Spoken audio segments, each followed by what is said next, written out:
Then I called one investor. He's an international travel tech investor. And he said, man, that Valentin, listen, this is going to be the worst fucking shit ever. Take precautious. And I'm like, why? He said, I'm in travel business since 20 years. I've seen various flus and the swine flu and how it impacted businesses. And I see this thing. This is a monster. And he already saw.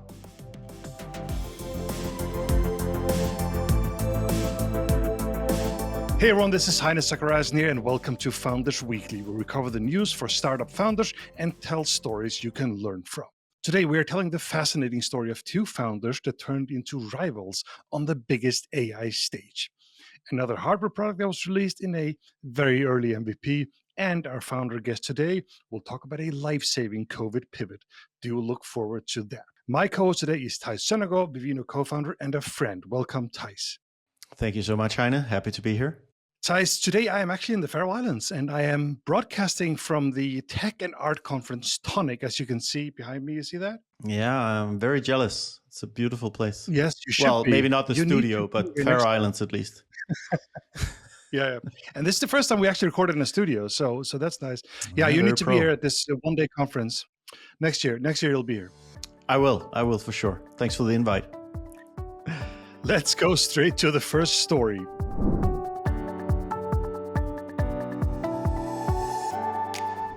How the two co-founders of DeepMind became AI rivals. This is a fascinating story about two men, Deniz Hassabis and Mustafa Soliman. They grow up together in London, become good friends, and end up co-founding DeepMind in 2010. One of the global leaders in AI.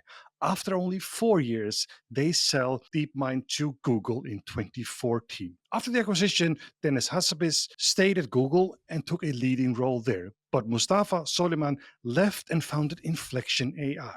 Now, the latest is that Inflection AI has been taken over by Microsoft, and Mustafa is now the head of AI at Microsoft. The stage is set for the two big rivals in AI. Google and Microsoft are led by two old friends from London. I mean, what are the odds? Theis, what do you think about this story? Yeah, is that you and I? I mean, you yeah, we need that kind of rivalry, Heine. I think we would benefit from it. Yeah, exactly. At least the PR would be great. Yes. So what do you think about this story? And is this obviously is not random, I mean, but it's quite interesting to see that these two guys now lead the biggest investments in AI on different sides. Yeah, for sure. No, I mean, it's not random, right? They have this, I see them a bit like a brother, like sibling rivalry. There's an 8-year age difference. And clearly like Hassabis is the older, he's the older brother, so to speak. And Suleiman the younger. There was a bit of controversy in DeepMind with Suleiman. He was actually kicked out because of management issues. There were some stories about some verbal abuse, and his management style was quite rough. So he was kicked out and then had to go on his own way, and he founded Inflection with great success. And I think so maybe that's part of the rivalry as well. Hassabis stayed behind in DeepMind, carried that on, and risen in the ranks in Google. Yeah, totally. And now they're both in each one of these two. And obviously Microsoft is, I'm going to say Microsoft is OpenAI, but Microsoft owns a big part of OpenAI. And you could argue that those two are the big players. I think the other part of the story here is that Europe was, the leader in AI for a period, as DeepMind was the leader probably in the world. And then when it really peaks and gets there, the big tech giants from the US take over. What do you think about that? Yeah, I think it is exactly like you say. I don't think this is a story about how kind of Europe loses the AI talent to the US. Rather, it's a story about how this stage of AI, you're actually looking at, it's not really disruptive technologies, it turns out. It's actually sustaining technologies, in the sense that you need to have very, very deep pockets to make progress on these foundation models. And so in that sense, it becomes a sustaining technology. Like, the ones who can do that are the big companies. And the big companies in tech are all in the US, so they become the ones that attract the talent. So clever Europeans have to go to the US once again to make it. Yeah. Can I put like one other perspective on that though? Like, this is true for AI, but it also feels like every other technology that really maybe didn't require this kind of investment, they still sort of took over there. I mean, there's no question that the level of and the speed of innovation in the US is still outpacing Europe and any other place by a lot. The funding environment, the talent environment is crazy. It's really good, and there's it reinforces itself with kind of every generation feeds the next one. We're starting to see it in Europe and getting stronger, but there's no doubt that Europe is playing second fiddle to the US when it comes to AI and when it comes to a lot of other technologies. Yeah, I guess Europe, needs to step up. I mean, there are many factors. We're going to talk more about this at some point, regulation and so on. But I think when it comes to willingness to take risk, and especially at the late stage, like the US is just way, way ahead of Europe. I think there's no doubt about that. For sure. But we could hope that people like Hassabis and Suleiman, they're making great careers, and, maybe they'll come back to Europe one day and again, found companies and do great stuff here. So I think it's great that we have this exchange of talent and that people go where it matters and where they can make a difference. And they will learn and they will grow, and hopefully they'll make a shit ton of money. They probably already have. And if they invest that back in an ecosystem, partly in Europe, that will be great. Yeah, and whoever is willing to invest the most money in these people, they're going to win them and take over, right? So we just need to pick up on that. But I just felt like the British education system. These guys went to the best schools in the UK, and like UK doesn't get that much out of it, right? Yeah, but in China they have this expression with the sea turtles. That sea turtles, they hatch from an egg on some beach, and they go into the ocean, into the big wide world, and some years later they return to that same exact beach to hatch the next generation. And that's kind of how you can look at this. You send your talent out. Yes, maybe you invested in them, and they go somewhere else and make their professional career. But hopefully you've instilled them with some kind of cultural heritage that they wanna dig into, and maybe they will return and return with those learnings and capital and whatever they have. And hopefully that'll happen with these two guys, and hopefully it'll happen with a lot of the people that go from Europe to the US. Yeah, and like in the Faroe Islands right now, right? We've always had this culture. We go out and learn and come back in some way, shape, or form. So yes, very much agree with that. Rabbit R1 also flops on release. Another AI hardware device, Rabbit R1, flops on release as it gets horrible, horrible reviews. Theis, let's talk a little bit about this device before we move on. So we talked about humane AI a couple of weeks ago. Now there's a new device. It's not something you put on your chest. It's more like a square orange device with a roller and a touch screen. A little bit of an odd one. What do you think? By the way, important thing, it's $199. So it's much less expensive than the humane AI we talked about a couple of weeks ago. Yeah, I think this is a completely different category of device. Like, yes, it is an AI assistant in a hardware format, but I think it's much more like it's much more playful. I think it tries to be less than the humane AI pin. Yeah, more fun. Yes, more fun. It's developed together with a company called Teenage Engineering, which is actually a Swedish outfit. They've been doing amazing hardware innovations for the past, I think, like 15 years or even more, and they do like all kinds of, they do very professional audio equipment, and all their products look amazing. You go to their website and check out the products.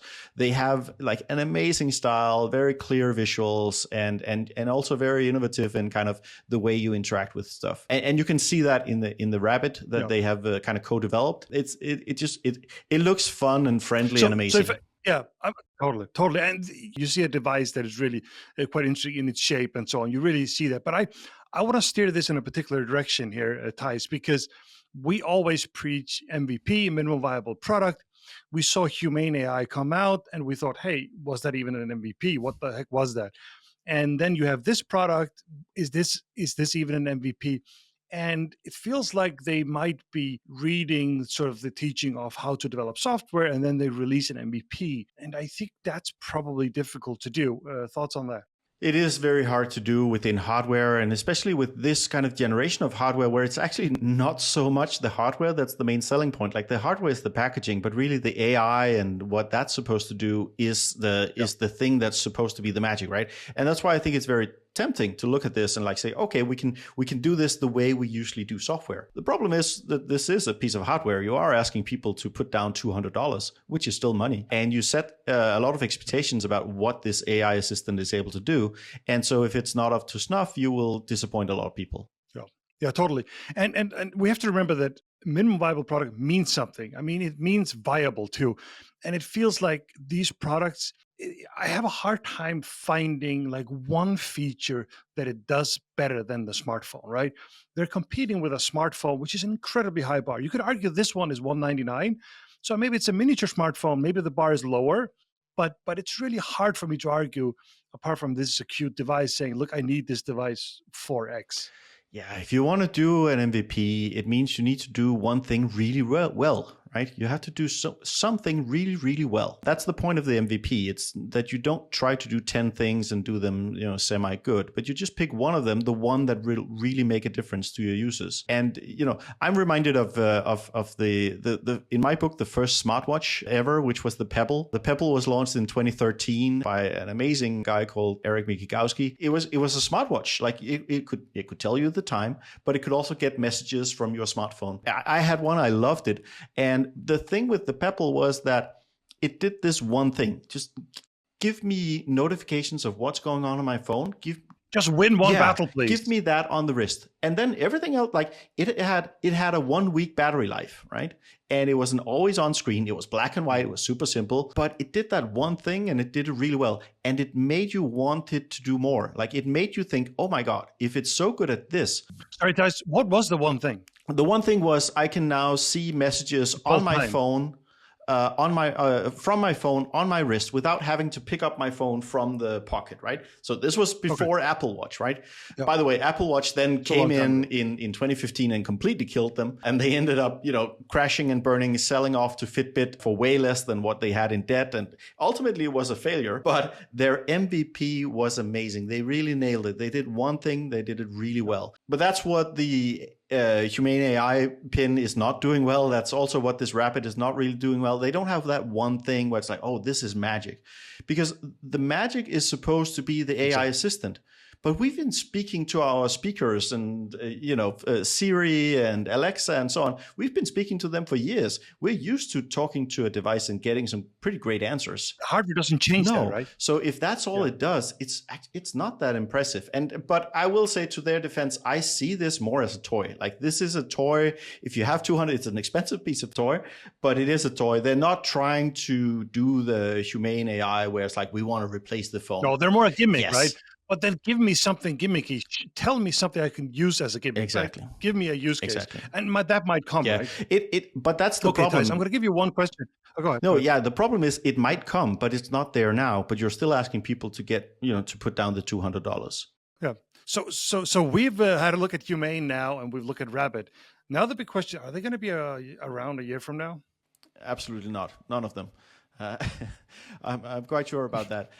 Well, okay. You're so mean. I am a bit mean, but I think we should be, I don't know. I mean, okay, so Humane, they have quite a few money in the bank still, and maybe they'll have enough to kind of slog it through and try to. But I have. They've shown they can burn it fast, though. Yeah, they can burn it fast, and I have low odds on them making it. With the Rabbit, I do see it. It's a bit more of a toy. I bet they don't have high costs, and so maybe they'll keep it running. But I doubt it. I really doubt it.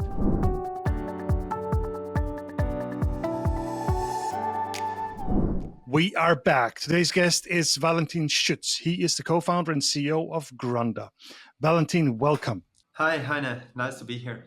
Today, we're going to talk about a life-saving COVID pivot for Gronda. So let's sort of set the stage here first, Valentin. What was sort of Gronda before COVID? Tell us the story up till COVID. Yeah, a little bit the background. So I grew up in a hotelier family. So my parents are both chefs, and they had a restaurant and a hotel. And during that time, I studied in Germany. I did business, and I received a phone call. So they called me and said, hey, how is it going? And they told me, hey, we are thinking about closing the restaurant. And I asked, hey, why? And they said, yeah, we don't find chefs anymore. There used to be a lot of people applying, but it got super, super hard for them to find chefs. And that got their biggest problem. And I knew that they loved their restaurant, and I wanted to help, and I did some research, and I saw there is actually nothing out there, no way how you can actually hire chefs more globally, or at least in Europe. And I said, hey, no worries, I built you something. I just wanted to build something for them. And then I thought, hey. And this is early. This is way before COVID. This is years before COVID. This is 2016 or something, 2015. It started as a blog. So I did a small blog. And then I thought, hey, that can be a business. And I always love to write code and build software. And I dreamed of something like a LinkedIn for chefs and selling recruiting businesses for hotels and restaurants. That was the initial idea. Wow. So that's it. Your parents called and said, hey, we're shutting down the restaurant. And then you wanted to help them somehow. And how did that go? So just to take the end already in advance, so they are still using it to hire chefs today. So that went actually really well. And what happened after? I mean, I found two founders. I knew I can't build that alone. We started the platform and it went really well. We won a couple of awards and got some funding. And really soon we were like the up and rising startup star in the hospitality industry in the German-speaking market. So we had up to 1,000 hotel and restaurants customers using it. And it was basically like it was a lot of tech, but it was a sales machinery. You needed to call the hotels and restaurants, and with a lot of salespeople, like our own sales room with a bell where they ring. Yeah, we closed the deal. Shouting through the whole room. As crazy as you can imagine it. We had at that point before COVID around 40 employees. I would say 20 in sales, the rest in product and marketing. And what did the app do? What kind of deals did you close back then? Yeah, and that's important for what happened after. So at that point, we already envisioned this LinkedIn for chefs. And we were aware hey, if that should be your professional portfolio, you should be able to upload your dishes. You should be able to upload your recipes, because that's also cool when you apply to a job. So the hotels and restaurants see, hey, not just the CV, they see the actual work they do. And then what we sold like an active recruiting tool to hotels and restaurants, like the LinkedIn recruiter, where they could go through the database, they could write all the chefs. Of course, the chefs could apply. And there was already something like a home feed for chefs, where we saw that the content is engaging, they love the content, they love to see it. But of course, monetization was fully through the recruiting tool. Okay, so it was a recruiting machine for restaurants because you basically wanted to help your parents find a chef. So, and then COVID came along, right? Yeah. And just to jump back here, it was not the problem of my parents. I think that's just it's a problem for the industry. It still is, and it was a big problem for the industry. So they were happy that we are here, and we sold a lot we grew really fast and had a lot of business back then. Okay, so things were going well. Then something happened. Yeah, and then the infamous 2020 came along, and it's before this call. I thought, hey, let's check my calendar. It was super nice. I checked the calendar at that time, what kind of meetings I had and stuff, and it was super interesting because in February we had our sales meetings, and you know how salespeople are. They are always objectives, and to tell you why they couldn't close a deal. But I heard more in January and February. Hey, customers didn't close because of COVID and they're scared. Come on, in January. And I was thinking about my grandmother and she said, that's just a hoax, in January. So come on, guys, what about this weird COVID, don't use that now as an excuse. We need to make sales. There's always a new excuse. So this was the one. This is this week's excuse. Exactly. This is this week's excuse. And then, the week after, it came up way more often, and especially because we also sold to the northern part of Italy, and from the Italian customers, we heard that a lot. And at that point, there were some people actually said that the Germans said, yeah, come on, the Italians just don't know how to handle that.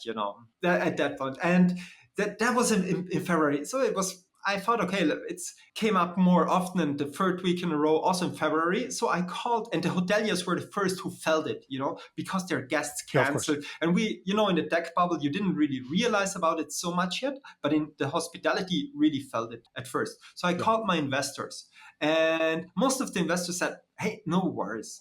come on, that can't be that big of a deal. Don't worry so much. Yeah, maybe there is a little downturn for a couple of weeks, but no worries.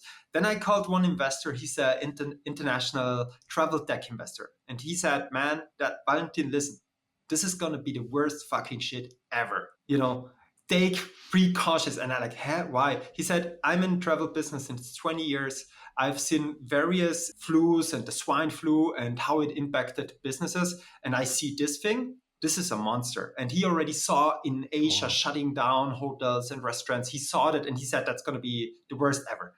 Take precautions. So I got he put the panic in me really early. And that was already end of February. He spooked you. Yeah, he spooked me. He spooked me, but he did that really well. And then my co-founders were flying to the US because we planned to take vacation together, and like co-founders, and then make a trip to South by Southwest. But fortunately, I couldn't do the trip because we had a sales guy. Our head of sales left, so I said, "Hey, I stay a week longer," and I'm happy that happened, because in that week, maybe you can remember, it deteriorated day by day by day. It got worse and worse and worse.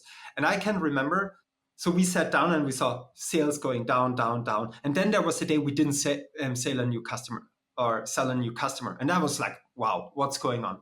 So I called my co-founders. They were on vacation in the US. And I said, guys, we need to talk. This shit is going to be horrible. And my co-founder, man, we're in the US, we're in a park, no worries, relax, And he said, man, we need to make a finance plan. And he made a finance plan. And I said, he planned with 50% of the existing revenue. I said, man, put zero there. We're not going to make a plan where we make zero revenue. And he said, Valentin, you're completely crazy. And there is no world I can imagine where we make zero revenue. And I said, and put the retentions on zero as well, because they're not going to pay us. And my co-founder, he got really pissed. He's like, hey, you want to destroy the company, or what's your plan? And he didn't see it because he was in the US and he didn't feel it. Yeah, anyway, he put the finance plan on zero, everything. And we saw, okay, we have a runway of 2.5 months, if that happens. So the situation deteriorated on the 13th of March, I can remember really, really well. We made a plan and we realized we need to let go half of the team. So we made a plan. If we want to survive, we need to do it right now. We don't have time. So March 13th, I went through the office, office full of people. And as my co-founders weren't there, I did all the conversations myself. It was really tough. Really, really hard, but especially also for the people. And I'm really thankful because, of course, they were really understanding. But long story short, on the March 14th, office was empty and we had like less than half of our people left. That was the situation.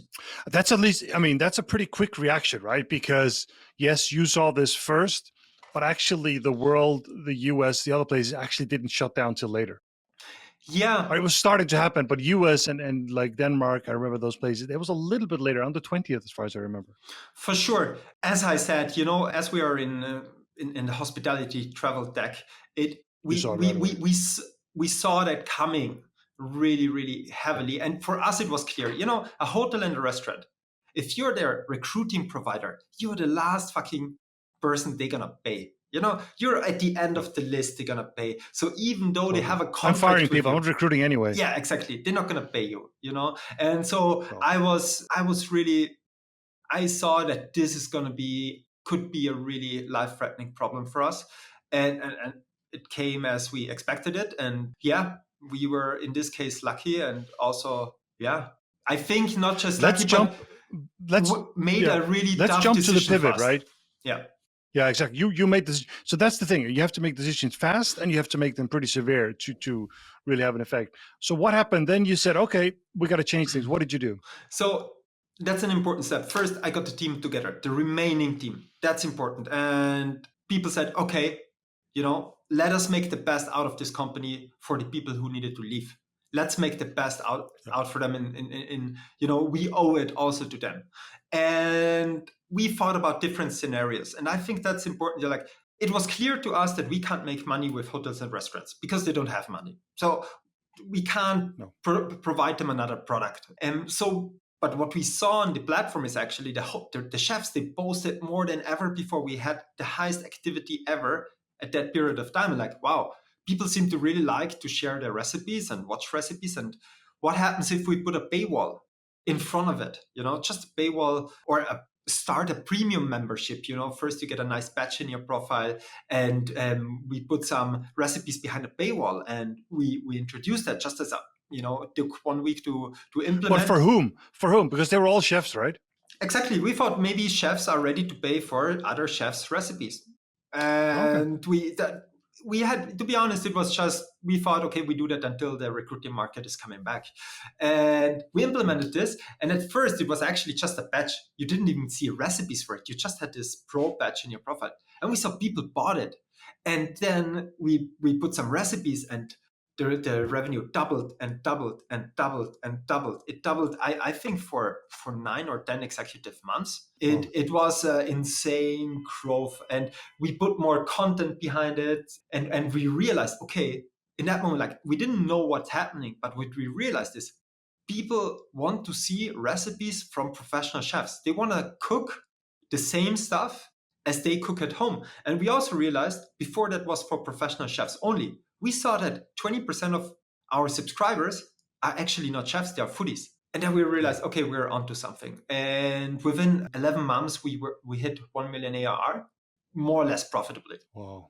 Yeah, and that's incredible how quickly. So you got 1 million ARR within a short year. Yes, exactly. And important at that point, after, things double at a small scale. You make 1,000, you make 2,000, 4,000, and you don't think it's something big. But at that point, really early, and that's important in such a pivot. It was a clear signal that something is going on.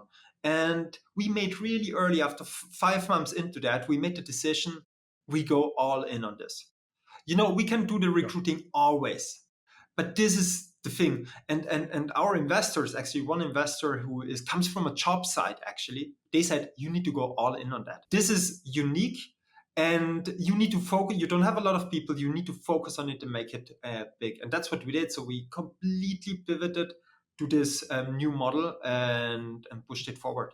Incredible. So you're just going to say thank you to COVID for finding the right business model for us. It sounds, to be honest, it sounds stupid, but it's true. Our businesses today, I'm not sure if with recruiting we have ever come to that point. It's a global business, and and that shows me always, that the quote, never leave out a good crisis. There is so much truth in it.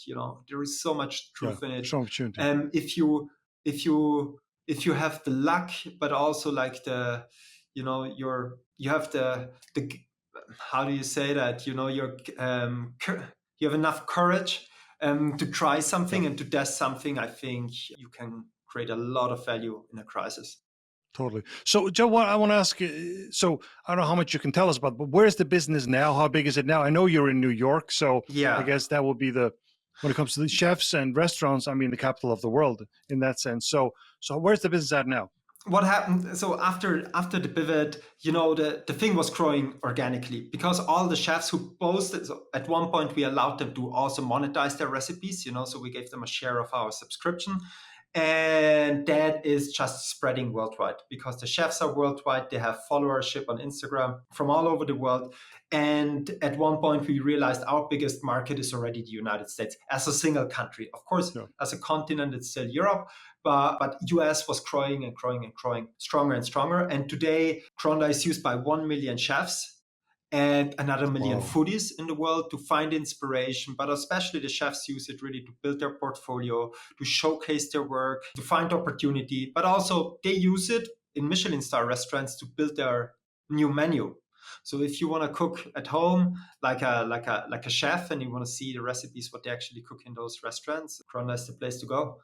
Amazing. And it's a combination of video and text, right? Exactly. And coming back to your question with New York, so the US became our strongest and biggest market, because Americans, we as Europeans, we're not known for many great things in the US, maybe for cars and nice clothes, but also food. I think we have a real big credibility when it comes to food and gastronomy, and therefore Americans love to see what European chefs cook like. And for me as an entrepreneur, that's the place to be. if you want to build like a global brand, if you want to be successful globally, also as a European, you need to spend time in the US. And that's the reason why I'm here. I mean, Totally. New York is the capital of food. You have 60 Michelin star restaurants in a radius of 20 kilometers. I mean, that's unique. Totally. Theis, any comments? No, hey, good to meet you, Valentin, and congrats on an amazing story. It makes me wonder how many companies are actually sitting on a much better business model than the one they're pursuing, and they just don't know. So congrats on that. I'm just very disappointed that you as we should have the founder of your company should really be from Copenhagen, the capital of food, and so that's very annoying to me. But it's a bit like, Heine and I, we're from Denmark, and we made this wine app, and I'm sure the French are super upset about that. Oh, they are. But come on, we Austrians we have great food, we have amazing chefs all around the world. I think we are, it's okay that it's also coming from Austria this time.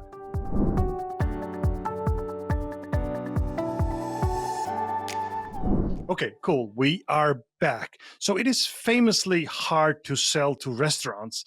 How did you get in the door on restaurants? Because a lot of people have told, hey, it's really hard. They're so busy, it's hard to sell them. How did you do that, Valentin?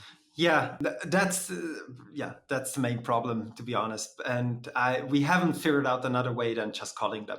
I haven't figured out. Tell me if you ever find a way. Let me know. But we needed to call them, and that's the reason why we had like this big sales team sitting in a room and just calling, each and every one. That's the only way we found. And you're not going to give us all the secrets here, but I guess timing could be one, right? Don't call it 7 o'clock in the evening, right? I can give you all the secrets. I've no problem. Yes, check their homepage. Look when they have service. Best is like call them an hour before service because they're already there for prepping. Don't call them during service. Of course, they are busy. But before service is a good time, 1 or 2 hours before. Be nice. Don't be like a salesperson. I think that is training your salespeople not to be salespeople in this case really works because they are... Be one of them. Yeah, they be one of them, and we hired actually a lot of people from the gastronomy. We didn't hire traditional salespeople. We hired like former chefs, former waiters, because they speak the same language and they listen to them, and they can make the jokes and they worked really well. So calling them, not during service, but before service and having the right people doing the job, I think it's crucial. Totally. Okay, I have one more question here. And this is, I know you've raised some money, but we did talk about bootstrapping versus funding in a couple of episodes, or actually last episode. So you ended up actually, yes, you raised some money, but became sort of profitable really, really quickly. Was that by choice? And any comments on that? Yeah, so we became profitable last year. And for us as business, what we are building around chefs, it's all about trust. Chefs, the best chefs, they use your product if they trust your product. And that takes time. You need to build a brand. You need to work with a lot of chefs, and it takes time. When you take VC money and you take a lot of money, time is not your friend. It's the opposite. You need to be fast. You need to invest aggressively. And we didn't see that money really helps us to build this brand. We knew it's about time and it's about building a great product. So we said, hey, we want to keep the independence. We want to turn it profitable and decide later on if we want to raise another round or not. And it turned out for us to be the right choice, because also focusing on profitability, your brain works completely different. When you have VC money, you need to make the next bigger round. The only thing that your brain is turning around is the next bigger round. And Heini, you raised a lot of money, so I know all about one or two things about it. So better than I. And for us, it was like, no, we want to build an amazing product because those are Michelin stars. We work with the best chefs in the world. They are artists. They don't use a product that's shit. That's crystal clear. They have the highest standards on their own product. They only use products where the designers and the product people put the highest standards on it as well. And for us, it was the more natural decision to make it profitable. And through this process of becoming profitable, we made the business so much more efficient. We increased growth, we increased retention rate, the things that really matter when you want to have a successful business. And when you do all of that, you still can raise money because you have enough really, really efficient machine. And when you put additional money on it, you don't burn it. You don't need to plug holes. No. You actually can put money to work and grow. Totally. Okay, very cool. I think that's a great answer, and all businesses are different, obviously. Okay, so we're going to move on to talk a little bit about the podcast here, which is on to, I'm trying to remember it's episode 7, I think, right? But we're up there. We've been doing 7 episodes now, and last week we actually grew 40%. So I was like, holy shit, are we going to stay up there? What happens here? And actually we are. I was where they were going to fall. We actually managed to grow another 3% last week again. So very pleased with that. And when it comes to followers, also growing 3%. So it looks like, with podcasts, if you keep going, we could keep growing. And obviously this episode is going to, fly. What do you say, guys? Oh, it's great with some steady progress. I think it's what it needed, right? We talked about it. Podcast is so like subscriber powered. Keep going so with you it. just need I wrote you like this is. I think you're doing an amazing job, guys. And it's just, you need to create a lot of episodes. You just need to keep going for a year at least or longer. Yeah. Thank you for that. Oh my God. Yes. But it is true. You got to keep going. That's how you build real size in this. So, okay, cool. We've come to the end. Thank you everyone for listening, and everyone at the Tonic Event, please, I hope you enjoyed this episode. Please make sure you follow and subscribe wherever you listen to podcasts, and please leave a review and rating. It really helps. For all of you on YouTube, make sure you check out Raw Startup. A lot of good videos about how to build a startup. This has been Founders Weekly. Now stop listening and go build something.